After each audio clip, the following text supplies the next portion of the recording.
Hello there, finance friends. In this video, we're going to be talking about retirement planning. Now, I know you might be thinking, retirement planning already? I'm young. I have a lot of decades ahead of me, but I hope that by now you know that that's a pretty risky attitude to take. We've been talking about systems and we've been talking about the time value of money and compounding. And one of the big lessons that we've had from the very beginning of our time together is that time is your best friend or your worst enemy. And that if you have money and you're investing it well, time is your best friend. So when it comes to retirement, that lesson holds very true. It's critical that you start your retirement planning really early, like now.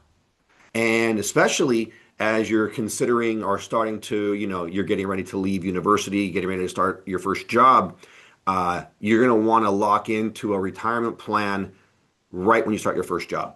Okay? Uh, the bottom line, the big picture, effective retirement planning succeeds when you start early, when you calculate your true needs, when you maximize tax advantaged savings vehicles, and when you invest wisely. Compound interest, inflation, and longevity make every year of delay exponentially more expensive. Okay. So we're going to be thinking about future you. We're going to be thinking about the right tools for the job. And we're going to be thinking about how to build a future that you can look forward to. We're going to cover this in three subparts. We're first just going to begin by putting retirement planning in the context of financial planning and personal finance as a whole. We're going to put retirement planning in the context of our systems. We're always thinking about our systems. We want to see how this fits in, how the system works. Okay. So we're going to do that. We're then going to do a little bit of number crunching. Might be probably, it's not overly difficult, but probably the harder math that we're going to do in our time together. But it's really pretty straightforward. And then we're going to move into understanding the tools, the retirement savings vehicles, and the investment strategies that you can use. Okay? So let's get going. And let's first talk about retirement planning in the context of our systems. So, probably the best way to think through this, we said at the beginning of our time together that I was encouraging you to always be thinking about four buckets of economic activity, about four big tasks that you have when it comes to your money. And we said that you're going to want to earn it, you're going to want to manage it,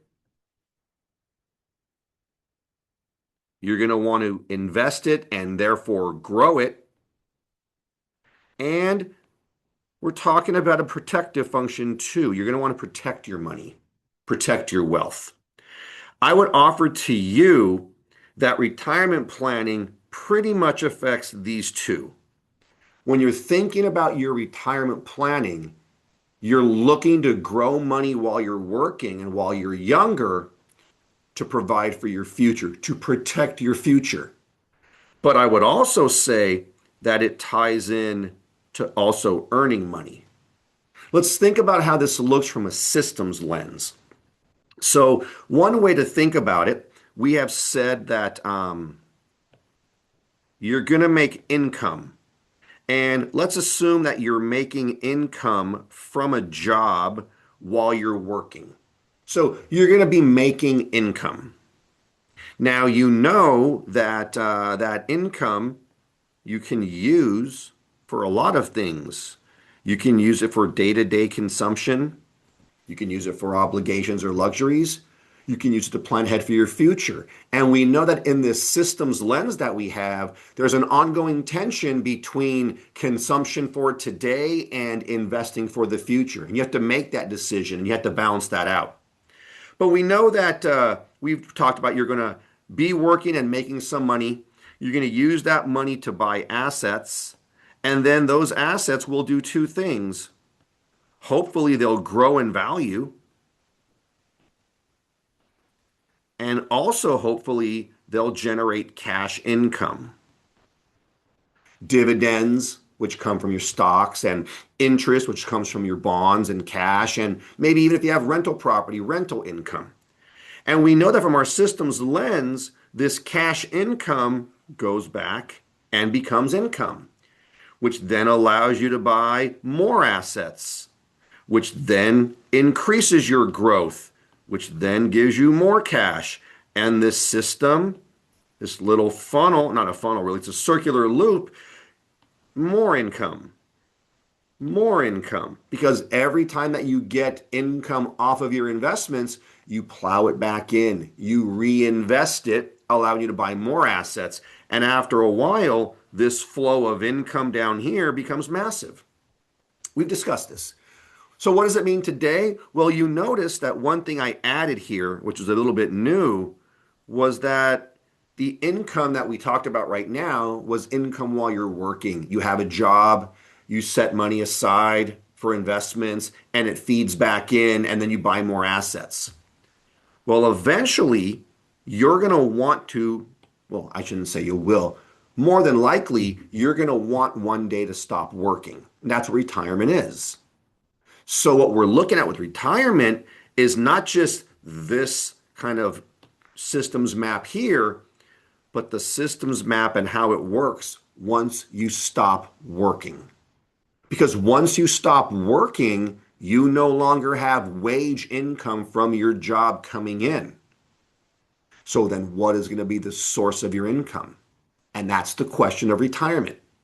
When you're no longer working, what's going to be the source of your income? Not just for your system here, but remember too, we know that you're going to have income and you're going to be paying a hefty load of taxes on that income.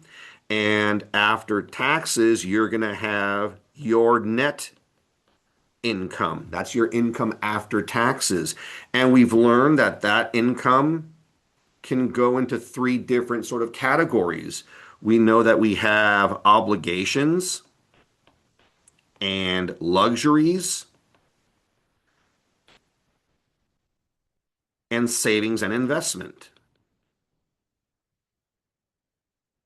Well, if you kind of think of it, you can see this system and this system as sort of operating together. Take a look at them. Up here at the top, as a broad level, you're going to be making money and buying assets, which will grow in value, which will generate more income. Well, that income comes into here. And that income is what's going to support your daily living, and your future living. So the systems sort of work together. Retirement planning is a subset of your broader cash thing. And the big idea that we've spoken about, which comes up here, is we're looking to separate labor from income. That's the key. When you think about retirement planning, we're looking to separate labor from income. Because when you're retired, you're not working anymore, so you're not laboring. So the question is, will you have enough assets when you retire to generate the income that you need to feed your living in your retirement? And that's the challenge, okay? One of the terms that we often use in retirement planning is the term nest egg. It's a pretty old school term. Your nest egg refers to the pool of money that you have toward the assets that you have that will provide for your retirement. So another way I want you to consider looking at retirement planning is through a life cycle phase. I want you to imagine that you can effectively cut your life into two segments. So this is today, and we'll say that this is the day way in the future, hopefully, when you die. I want you to consider that your life is sort of made up of two distinct windows in the context of retirement planning. Window number one is your working phase. This is where you actually are trading your labor for a paycheck. So you're working, you're generating income from labor. And hopefully, if you're doing it well, you're accumulating money. This is an accumulation phase. The day that you retire, so right here, this is the day of retirement. And that day marks the breaking point between your working phase and what we will call your retirement phase. Your retirement phase is no longer an accumulation phase. You can think of it as a withdrawal phase. So as you're working, you're accumulating money into your nest egg. And then when you retire, you draw it down to live on. So your nest egg really marks, your nest egg is right here. Your nest egg is the amount of money that you're building up and effective the day that you retire. When you make that decision, I'm retiring, I'm no longer laboring, I'm separating my labor from my income. Your nest egg is the pot of assets that you have that will then generate the income that you need to live on. So you can think of it coming back up here that when you retire, you can say it's no longer this, it's your nest egg. But the principle remains the same. If you've accumulated a big enough nest egg, that's going to grow in value, generate cash income, and feed you in your retirement. Okay? So we're always thinking about systems. A couple other big ideas in the context of retirement. It's really important that you think about sources of income.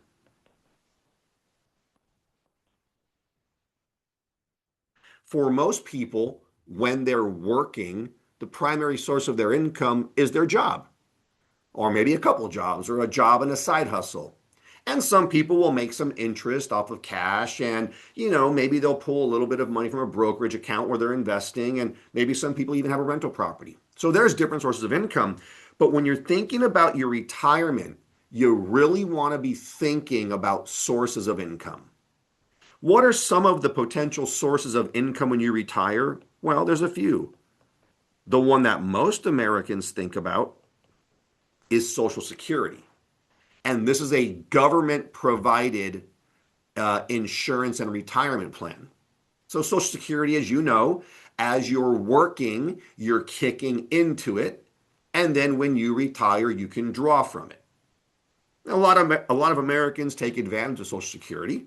It's a good program, but here's the problem. Social Security was never designed to cover your full retirement needs. In fact, I really encourage you to only plan on Social Security covering maybe a quarter to a third, 25% to maybe 33% of your retirement needs. If you're expecting Social Security to cover you fully in retirement, you've got a big, big, big problem coming up, and you've got to readjust that expectation. So then what are some other potential sources? Well, you can have income coming from your IRA. You have traditional IRAs and Roth IRAs. These are retirement plans and they generate money. You might also have it coming from a 401k or a 403b. That's a B. 401ks and 403bs are other types of retirement plans. And you might also have retirement money coming in from what's called a SEP IRA, which is a retirement plan for self-employed people. So you can think about it, Social Security is a retirement plan, a retirement source of income sponsored by the government. IRAs, 401ks and 403bs, and SEP IRAs, these are retirement accounts. To be very specific, we would call these tax advantaged retirement accounts. And these are allowed in America under IRS tax law. Okay, it's really important to understand that when you think about your IRA, your 401k, and your SEP, these are plans that the government has allowed to be set up. The government has laws, tax codes in place to encourage you to save for your retirement. And to incentivize you to do that, these three tools, the IRA, the 401k, and the SEP, they offer really, really good tax advantages. So that's another source of your income. You might have money coming from your personal savings. You may have saved some cash and you deploy that. You may have had money invested, I should say investments. You may have money that is investments in a traditional brokerage account. A brokerage account is just an account that you have with the brokerage firm in which you buy and hopefully hold assets. Okay. If you think about it, the only difference between a traditional brokerage account and things like your IRA and your 401k, they both operate in the same broad way. They're buckets that you buy assets through. But traditional brokerage accounts have really no tax advantages. They have liquidity advantages because you can sell assets and take them out of your brokerage account at any time, but they don't have tax advantages. These retirement accounts, these tax advantage retirement accounts, they have big tax advantages, which we'll discuss in a bit. Okay. Now, the drawback is when the government says to you, hey, we're going to give you a tax break for using this account, they expect you to leave that money in that account until you're retired, like at 65 or 67 or 70 years old. So you are making a sacrifice. You're giving up liquidity and you're promising to keep the money in those accounts until you're old and need it. But the trade-off is you're getting some good tax breaks, okay? Finally, as we're thinking about this idea of systems and retirement, we want to always be thinking of the power of time and compounding. We want to draw on our lessons from the investing lectures about being consistent, about starting early, about staying with a low fee passive investment. So all the lessons that we learned in the investing lectures, we're going to play here. And we want to be attentive to taxes. So all of these things matter. And that, my friends, is an overview of retirement planning from a systems lens. In our next video, I'm going to take you step by step through a method so that you can figure out, even right now when you're young and working, how much money you think you'll need in your future. And we'll learn the ways to calculate that. And then we'll learn a method to figure out how much you have to save now to get there, okay? In the meantime, I want you to start thinking about your retirement. Start thinking about what you envision your life being like. Start asking yourself if you're willing to make some sacrifices, small sacrifices today while you're young, in order to guarantee that future you, that beautiful version of you that's waiting for you in the future, that future you will be prosperous, happy, living a good retirement, able to fulfill goals. And that's where I'm going to leave off here, because this is what I really want you to think about. I know it's hard. You're young. You can't imagine what it's going to be like when you're retired. Talk to your parents, talk to other people that you know and trust, but start thinking about, even loosely and broadly, what do you want your life to look like in the future? Because we're always going to start with goals. Okay? Thanks for your time, and I'll see you in the next video.